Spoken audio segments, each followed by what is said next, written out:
नहीं तो तू आई बता था दुनिया लगलू बदले टका माई के फलुआ पूरी ना चढ़ेला का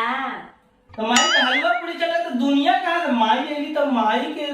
जगराता में सभी झूम रहा तू लगलू दुनिया बदले दुनिया काहे के बदलत है देखा यार हम दुनिया लागल कब रे अरे ना दुनिया बदले ए लगे सरस्वती माता काहे से का तुम्हारा दुनिया जहान बा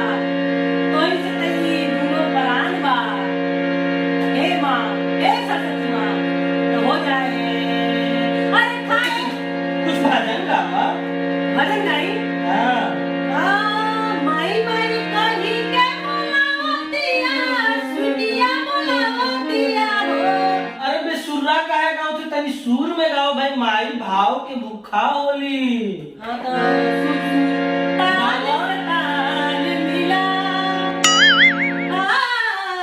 आजकल के लड़की की यह दिक्कत बा माई से कोनो मतलबे नहीं खे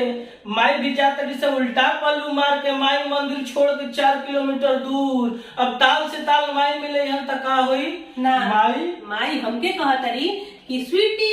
ताल से ताल ये बात ना सुना हम भजन सुनाओ थी तो के हमार घर के माई बहन का गावेली हाँ सुनाओ अरे निमिया की दाढ़ी मैया लावेली झूलवा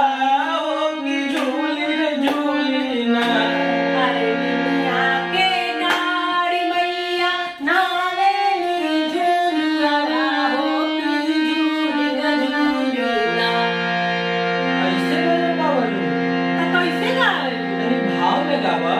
कि निमिया की दाढ़ी मैया लावेली झूलवा होगी झूली झूली ना मैया मोरी गावेली गुड़िया होगी झूली झूली ना मैया मोरी गावेली गुड़िया होगी झूली झूली ना दुनिया के नारी मैया नावेली झूलवा हो की झूल झूलना सलमई गावेली गुड़िया जानत हो माई के जब प्यास लगत था तो माई मलहोली के पास जात है अरे सुतल बाड़ू की जागल ए मालिनिया की बुदए कना गाओ गावा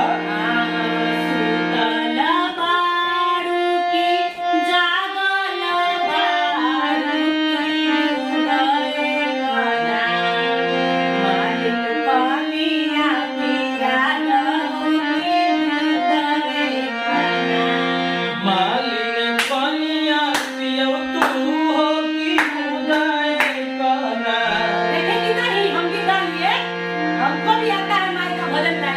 हाँ तो आजकल यह है सीखा भजन कैसे गावल जाला